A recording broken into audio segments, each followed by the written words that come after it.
Trent Ward is on the front lines of the mirror wars.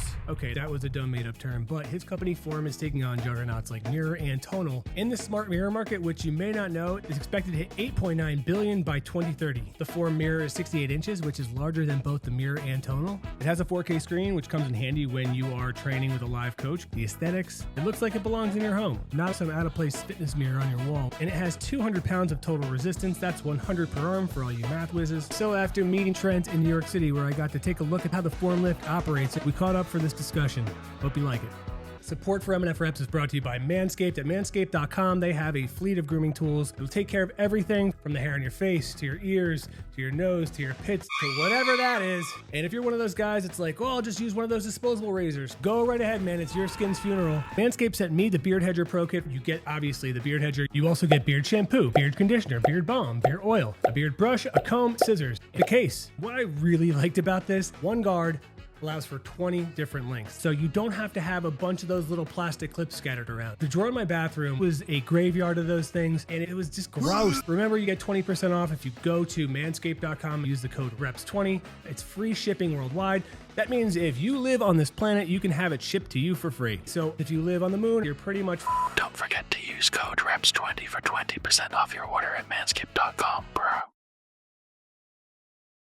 What's the difference between Forme and your competition? The hardware is differentiated in that it's nicer, it's more premium, has a lot of the same functionality. But I think the real difference is having a real live trainer look at you, coach you, make sure you're doing things right. I'm continually shocked at how little people understand what trainers actually do and what a difference they make. Right? There's just such a perception difference. Like when you haven't done that, when you haven't worked with someone and you have. It's amazing watching people who start training with a trainer who's very experienced, and a month later, like, this is like a whole new life. This is like a whole new way of thinking about things. And so I think it's the equipment's great, and we can talk about all the sort of details around that.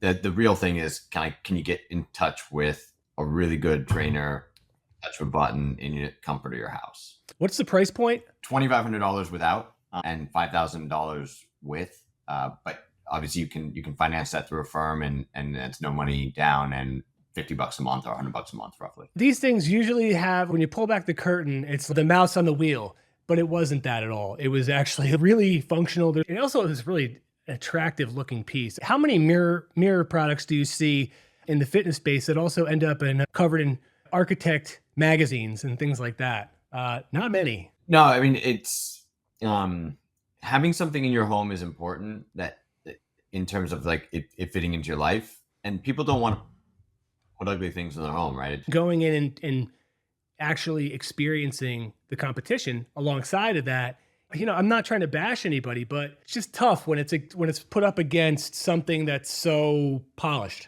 I get it, right? And I'm a huge proponent of anyone doing anything that can help people stay active and be fit, right? So I totally agree. Like, no one's here to look down upon it and stuff. And there's different types of consumers out there. The reality is, I've always been, and I was raised, like, you save up to buy the thing that is nice and you take care of it, right? And it was always like, we weren't a throwaway household. It was kind of fewer toys, nicer, sturdier, or not a lot of plastic in the house. And that's just my mentality and how I was raised. And if you're going to do something, do it well. And every time I see the device, it's exactly what I want it to be, right? It's beautiful. I want to go into my gym and use it and work out, right? It's all of those things. So here's something else. So we had COVID. People obviously were not going to the gym, right? Because they couldn't. Then as the restrictions ease up, they kind of start filtering back in there. And then now, like, there's a lot of press saying, oh, people are going back and the at-home fitness revolution is dying off. But then I saw another set of statistics that said the mirror fitness group, or whatever it's called, is going to be exploding by 2028. Not that it already hasn't, but the point is, where are we then? Like, and how are you following these trends or these stats? Do you follow this stuff? And are you, each time people are going back to the gym, are you like, no, hoping they don't and realize that there's other options? Again, people working out is great. Wherever you want to do it. But you having a house and money coming in is also not terrible. Yeah, that's no. I think you see different behavior with different consumers. There's a lot of consumers, who do both, right? And depending on their schedule, there's other consumers who do one or the other. I can tell you that I started working out at home 2014, 2015. Having been a gym guy and a boutique guy and all that stuff. And once I started doing it at home and I realized how much easier it was to fit into my schedule, for me, that was the driver, right? And for other people, it's being around other people, or it's actually needing to leave the house. Like, everyone's got their own set of constraints. I'll tell you, as someone who's really busy, it's always easy to keep doing more work and to not go to the gym. And it's an excuse. It's traffic. It's something. Oh, I ran out of time. I don't have time. Having it at the home, it fits into my life better. I do it more often, which makes me want to do it more. Right. Because when I feel good, it's and it's like after you get into a routine, your body craves it and you don't want to miss it. And so, and that habit is the important part of staying fit, right? And so for me, at home is really the answer. And I think that's the same for a lot of other people. But there's a lot of if I lived in New York City and I had a smaller apartment and there's a gym on every corner, it'd be a different setup, right? But I live in a house. I'm in Los Angeles. Traffic sucks. I like to work at 5 p.m., 6 p.m., right? Yeah. But so do a lot of people, and I don't want to have to share the equipment and wait in line and do this stuff. And so it's just that and I see that behavior across all sorts of consumer groups. It's not it's not one or the other. My goal would be that the number of people that are working out just increases, right? Which means kind of all channels. I wasn't never in love with my gym. It wasn't like, God, this place is so fantastic. It was not one of these iconic gyms. It wasn't like Bev Francis Powerhouse Gym or Gold's Venice. It was a retro fitness that was right next to where I worked. That was easy. It was smelly in the locker room. It stunk. I hated it. It was crowded as hell at most times besides during the day. And I really started to enjoy doing things on my own. What I do understand what people miss would be that the accountability, which is why I think a lot of people go to group fitness. When you're paying for something, which is somebody's time, right? A, I don't want to be an asshole and waste someone's time. B, I don't want to waste my money. So regardless of whether that means I get in my car or on a bike and go somewhere, or I have to turn on a screen, I still want to show up. This isn't a product that fits for everyone. Certainly at the price point, just like there's lots of cars out there, there's Volkswagen, there's Porsche, right? There's there's a whole range. This is a piece of performance equipment, and it's a top of the line service. So it naturally is a smaller population. Accountability is key, but I'm working with someone who's helping me in all the parts of my body, right? It's helping de-cell phone my body, right? More the posterior stuff. I've been pushing dumbbells and barbells a long time. It's pushing, right? Yeah. You need more pulling. So having a cable system, all of that, postural stuff. But also I train for longevity. Strength training is the number one medicine for longevity and for living well, and all good things come from it. So, that's what it is. I want to be able to feel this good when I'm 60, and I know that starts now. And so I've been a big believer in that for a long time. And I see there's a lot of kind of press and information out there now around it, and people are understanding that, but it's still a big educational barrier. It's both, you should be doing this. And then the second one is, well, how do you do it? And how do I do it safely? And so that's kind of where we sit, really, is to help with that. And I think there's two things one thing is specifically that you hit on, is that being on your phone. Now, I'm guilty of this. I'm on my phone a lot, and I have been, not just since when I started working at home, but all the time. And most of the time, I've realized it's not really things that are pressing, right? I'm sure they could wait. I don't need to know what the latest news is 2 minutes after I just checked or something like that. Are you somebody that's on your phone a lot, or have you managed to come up with a system that keeps you away from it? And I also want to talk about your work schedule and your work week. Are you one of those people that just, drives yourself into the ground and crushes it all the time, doing the 12, 14-hour days? Or are you able to find a system that allows you to, take care of yourself physically, spiritually, and get your company to where you want to get it. No, I have no. I'm a much of a monkey as you are. A little red thing pops up on my phone, and I click on it. Right? We are simple animals. I know. Oh, And oh. I'm constantly doing it. I'm like, I don't want to read this. I think, but Facebook I, are good. uh-huh. That trick. Oh. I think I tried TikTok once and I got sucked in. I'm like, and I deleted it. So I was like, this is too much. See, I tried to build something on it once, or produce something, and I was like, oh, I'm never gonna get to where like these people are so good at it. I'm just why try? Oh, I don't even try. No. I'm a complete observer.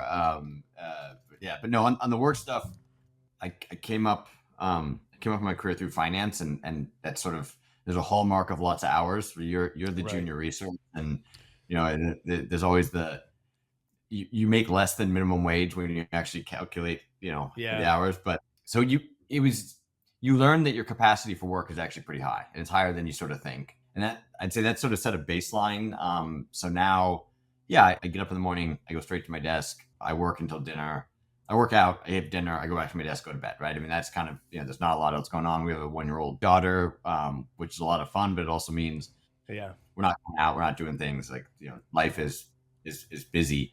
All the time. But I look about this journey of being, all my hours and stress in finance, and then being a startup CEO. If I hadn't worked out, I'd be dead, right? Like it's very clear, like my ability to withstand the work, the stress, all of this stuff, is because I consistently work out, and consistently maybe twice a week, right, or 3 times a week. It's not crazy in it, but just something. I've added walking in a lot more recently, especially since I moved to California and Los Angeles where the weather's good, and I try to take calls and walk, and that stuff's great. But there's no substitute for lifting weights, having some sort of strength training, whatever it may be. I think it is healthcare, right? It's the number one thing, and I regularly think about how if I hadn't done that, I wouldn't have made it, right?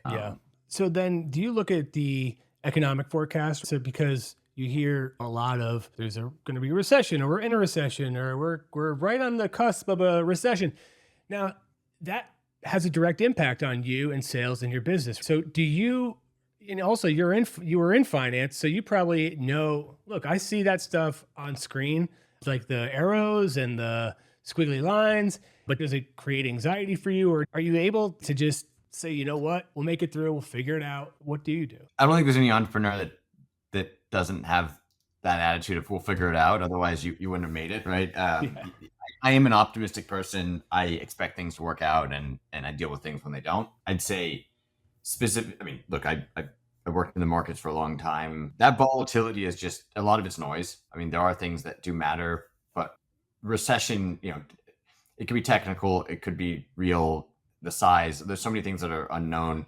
It's going to affect some people, it won't affect others. There's not one answer. We're pretty lucky in the US for a number of reasons, relative to other countries, but just incredibly dynamic labor force, big capital markets, lots of resources. So I think US, we're going to be okay. So there'll be layoffs, and it's really sad and stuff, but it's just a natural part of the economic cycle. So I think we'll be okay. The interesting thing is fitness spend doesn't really decrease in recessions. If anything, you tend to cancel a trip or skip a dinner or something. You sort of save money in other places. You go to the gym more. There's sort of that buckle down mentality. You don't get lazier in a recession, right? You sort of get hungrier, and I think that translates into kind of how you live your life in general. But that being said, certainly people in the upper part of the scale and kind of the more affluent end of the market, fitness is a staple. It's a necessity. It's not the sort of thing that you decide, oh, I'm going to work out or not because of what the market's doing. You won't go on the trip. You won't buy some other stuff, but like it's Is this, so as an entrepreneur, is this your first foray into starting up a company? Because if it is, that's a pretty good track record. But also a lot of other entrepreneurs that I've interviewed have said they do lean on a lot of the past failures to create their success. But I'm always curious what that journey looks like, person to person. No, I'm making a lot of mistakes the first time. What would some of those be? Can you tell me some of those? Because I'm curious as to what. Man, I don't think we have enough time to go through all of them. You're skating it. That's you got to give me something, man. Because I think this is a really important piece of the puzzle, right? Like I either could have, should have, or had I known, would have done this instead. I think that those are really cool stories, usually for me, anyway. I'd say this isn't a unique one, but it's something that, having gone through it, I would say, and now heard the advice much more clearly in hindsight, of just hiring and kind of the team you have. We definitely didn't have all the right people in the right seats when we first started. And having never done it before, didn't know how that looked. Right. It's kind of like you're in a relationship with someone, then you break up with them, and then you meet someone new, and you're like, oh wow, this is much better, right? Like, Yeah. And when we brought in our CTO Deepak, we've been the head of engineering at Peloton 2017, 2019, done a lot of stuff in the space. He was very kind. He didn't say, you're an idiot, you made these mistakes. He's like, there's better ways we can do this. And he just kind of really helped set a tone and lead by example with that. And so I think that experience of hiring people, very strong analytical skills, right, and kind of experience, you do that, but it's somewhat theoretical, and you don't deal with a lot of people, right? I spent a lot of time with numbers on a computer, Right. And being in the real world and kind of managing people, this is a completely new experience for me, right? Finance is largely an apprenticeship business. You sort of work for someone that you will become one day, right? And it's kind of there's one type of person, really, and you just get older. All the different parts of this business and all the other elements of that and people is new. And it's taken time, and I'm still not, I wouldn't say I'm good at it yet. I don't know if you're ever good at it, but it's definitely a skill that is very new. Marketing, communication, making things simple. I've always had an attraction to complexity, and I've realized in communicating anything, ideas or products, like what's the one thing, what's the simple thing, how to do it. I'm not great at that. And we haven't, I'd say we have so many, you saw it, you came in and saw the product, all these things are there. I wasn't able to effectively communicate that to you before. That's a good point too. Yeah, you're right. It's a lot of hustle, having to go pick up and go and be at, I know there's various price models for coaches and trainers. So yeah, that makes sense to want to be more a part of this. It would probably allow you to do more, cut down on travel time, cut down on commuting, all that stuff. Talk to any trainer and just be like, okay, running around Manhattan, which Starbucks have the best bathroom, right? Or it's a constant grind, and you spend a lot of time away from your family. Look, when you're young and you're hungry and it's fun, that's great. But when you put the years on, not only you're a really good trainer and very experienced and have this amazing skill set, but you also have a family and you have other stuff, and it's hard. And so, being able to live where you want and not having to live next to your client, being able to get demand that isn't necessarily just in a short little radius around you is key. So I've become a massive proponent for coaching and for training and how it can help trainers, kind of have a more sustainable life in business. It is also what helps the customer as well. So right. I love that circularity of it. How do you help both sides?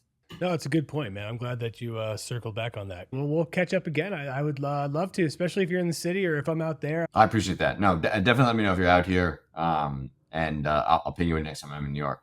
Awesome. Sounds good, man. Good to see that. Thanks for listening. Consider giving a like or subscribing. Why not? It's free. And if you don't, that's totally fine. But I might not give you a VIP invite to my next book club meeting.